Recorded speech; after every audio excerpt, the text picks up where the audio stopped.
current coronavirus pandemic and response is an unprecedented occurrence in our lifetimes. However, this is not the first time America, Texas, or Collin County for that matter, has experienced such a dire public health threat.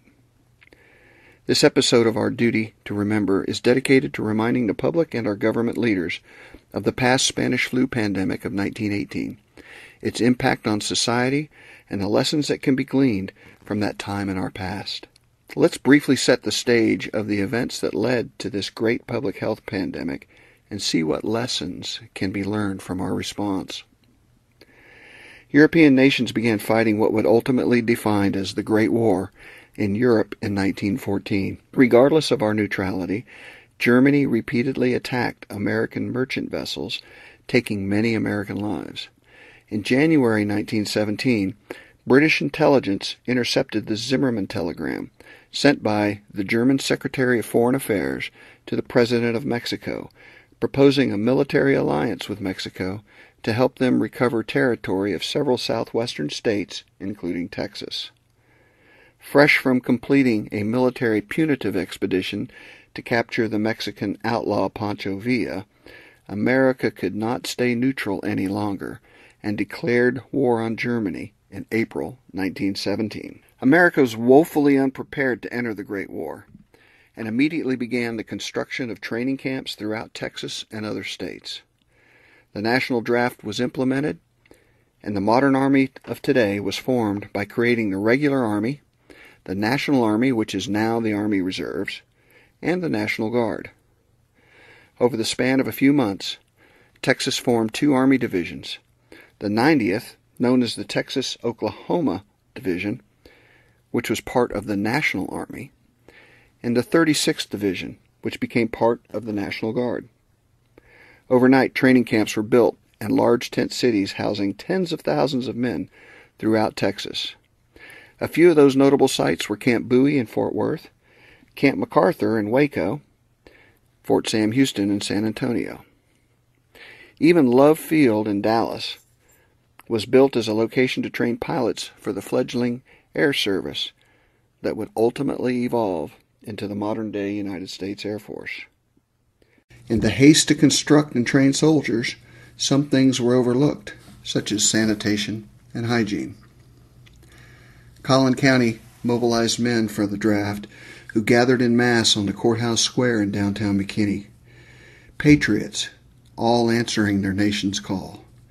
These men would be transported to the massive newly built training camps and congregated with men from all over the country.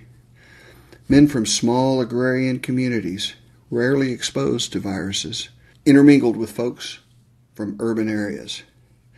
Sleeping in the open air, immediately adjacent to stock animals that bore the burden of transport, created the perfect conditions for disease to spread and spread rapidly. America's first troops did not deploy to France until June of 1917.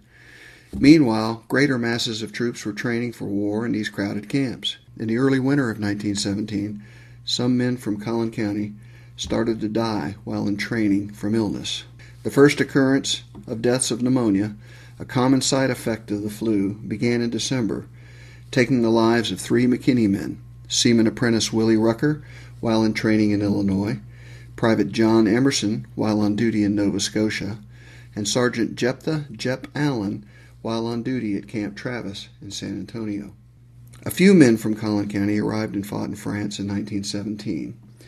However, the bulk of the men from Collin County would not arrive in France until the late summer of 1918, as they were serving with the 90th Division. Between March and September, 4 soldiers would succumb to pneumonia, which is presumed to have been associated with the early emergence of Spanish flu. The Spanish flu is thought to have originated in Haskell County, Kansas. Camp Funston, part of Fort Riley, suffered the first reported widespread occurrence of influenza in March 1918. Within a week, 100 soldiers were sick with influenza, and that caseload grew 5-fold to 500 within a week. In 3 weeks' time, over 1,000 soldiers were sick and dying of influenza. The medical community had no awareness of the cause of this emerging health threat, let alone the precautions that needed to be taken to prevent its spread, which was compounded by the movement of troops from Fort Riley to other Army posts within the nation. By the end of April, the Army is reporting that 24 out of the 36 major Army camps nationwide were reporting major outbreaks of influenza. The U.S. Army is believed by many medical experts to have been responsible for the spread of this disease that ultimately took the lives of 45,000 fighting men, 675,000 American citizens, and 50 million people worldwide.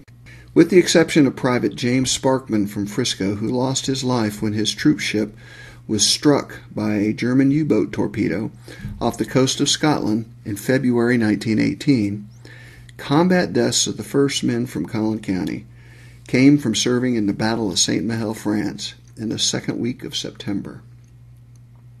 Within the span of 2 months between that battle and the end of the war on November 11th, 31 men would lose their life in combat to liberate France. Men like Private Jimmy Gallegos of McKinney, who was killed when a German fighter plane dropped a bomb on him as he was gathering water for his fellow troops. And First Lieutenant Oscar Key from McKinney, who gave up his studies in medical school to serve his nation. Meanwhile, at home, the Spanish flu pandemic raged. During the month of October, the Center for Disease Control estimates that 195,000 Americans lost their life to the Spanish flu. I have with me now R.D. Foster, a Marine veteran who is probably the preeminent historian, the historian emeritus of Collin County when it comes to military affairs. Welcome, R.D. Tell us a little bit about your understanding of how the Spanish flu impacted the fighting men from Collin County. Well, mainly these guys were mostly farm boys, country boys, and they hadn't been exposed to all the different diseases around the world. And so when they went to report it to camp, the camps they reported to, such as Camp Bowie in Fort Worth, it was just in the initial stages of being built. And the guys were living in tents, in close proximity to horses, mules, and dogs, which they used in the military. They didn't have sanitary food conditions. They had no really good hospitals and all. And so, and they were all in close proximity. And then when the disease hit, well, it was like, they needed to be quarantined like we're doing today. But they really didn't understand that back then. There was no cure for the flu at the time, and it was just a huge problem. Yeah, it's funny, there's really, if you think about it, there's currently no real cure for the flu because it always mutates and gets us every couple years. But what kind of impact did this, from your research, what kind of impact did this have on the community of Collin County? What was going on? Well, it hit Collin County just as bad as anywhere else, and every day during, especially during 1918, and probably from the spring on, every day there were obituaries in the McKinney paper, people dying from the flu, and it was young, old, didn't matter your age or your how healthy you were if you got it. And if you come down with the flu, well, the chances are if you got over it, there was a good chance you were going to catch pneumonia because they kind of ran together. And that's what happened to Ann Compton, the nurse from Allen who was working in Washington, D.C. She caught the flu, but then she got over it, but just a few days after she got over that, she caught pneumonia. And she was too weak by then, and she died. And she was 21, 22 years old. I don't remember exactly. Yeah, Ann is our only woman that from Collin County that we know of that died serving our country. She holds a special place in our hearts. What was going on from the newspaper articles you've been able to find? What was going on in McKinney during this time? Well, they were closed. They closed down stuff, schools, churches for a while. There were 3 movie theaters in downtown McKinney, and they were all closed for about almost a month. And then when they do, it was in I think November the 5th or something like that when they dropped the quarantine in McKinney. Well, all 3 theaters had big grand openings, and they advertised. They had sanitized, they cleaned the carpets, everything had been completely sanitized, and that was the big draw to get people to come. Was there any protests of business owners regarding any of these closures? Yeah, let me see, Charles Kimball, who was the... no relation to me, by the way. There you go. He owned 2 of those theaters, and as it got later into the quarantine, the people started going back to church and to school, and but the theaters were still had to be closed. And so anyway, he wrote a letter to the people of McKinney, which is printed in the McKinney Courier Gazette, and he was saying, you know, everybody else is open, so why can't we be open? And so I guess they thought about it a while, and right after that, they opened the theaters. You know, we don't have any real hard numbers on how many people from Collin County died of the disease, but we do have some hard numbers within our fallen warriors. How lethal was the Spanish flu to the military men who volunteered to serve in World War I? Well, there's, from the guys from Collin County, there were so many of them, they never even got to the war zone. They died of the flu and the training camp. As a matter of fact, our first casualty in World War I died of pneumonia, and that was in 1917. And he was a young recruit in boot camp, Navy boot camp up in Great Lakes, I believe, Illinois. And anyway, about the first, maybe first 5 or 6 or maybe more deaths were all from disease related. And then once they got to France and got over there, well then, you know, the conditions were worse, and you're living in trenches and stuff like that. And it was just as bad over there, but there was not much you could do about it at the time.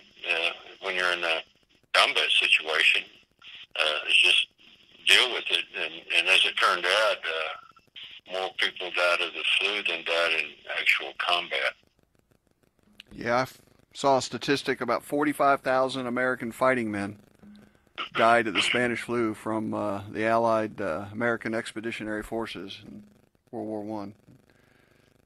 Pretty lethal. It was pretty lethal. You know, in Vietnam, we had to deal with malaria, which we had to take these horrible malaria pills once a week, and but they controlled that pretty good. And so, you know, the only thing disease-wise that we had to worry about over there was just, you know, getting basically sick from being out in the weather and everything. But they had the malaria under control by then. And so anyway, this is just another one of these things that we're going to have to figure out. And everybody will get through it, survive it, and go on and be ready for the next one. You know, social distancing is the big catchword of the day, and to a large extent, I think if you look at historical data, it shows that that might have been effective.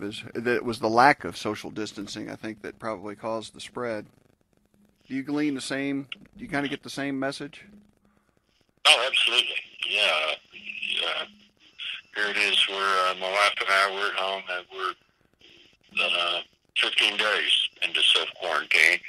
And, yeah, if people had done that with the flu, I'm sure it would have helped, you know. And And if you look at the places right now where most of the deaths are in Italy, where they took no precautions about keeping foreigners coming in that may be coming from places that had the flu. I mean the virus, and so they're in big trouble now. You know, and the flu, the Spanish, excuse me, the Spanish flu. One of the things that really amazes me is that every country in the world was affected, even these far places up on the Arctic Circle, the little small villages, and small tiny islands out in the Pacific, and the flu got to them, and that's another question of, well, how does that happen? I mean, you couldn't get more quarantine than those places, and the flu got there anyway. Those are some valuable insights.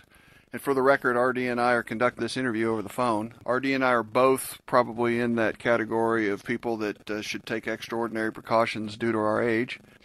RD, I really want to thank you for this, and for anybody that's interested, please go to his website, ccfreedomfighters.com, to get more detailed information on some of the men that we've talked about in this episode.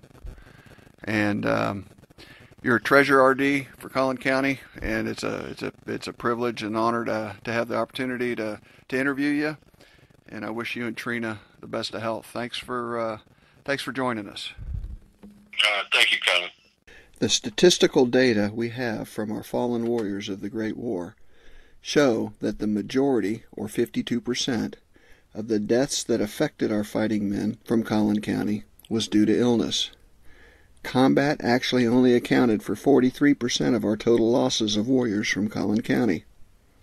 As for those who died of illness, 8 out of 10 deaths were the result of the Spanish flu, as 31 of our warriors died from this disease.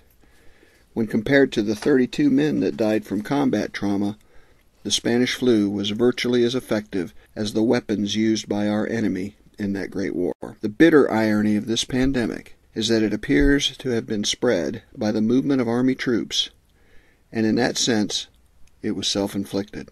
The major takeaway from the Spanish flu pandemic is that social isolation and distancing is an effective tool to combat the spread of such a disease.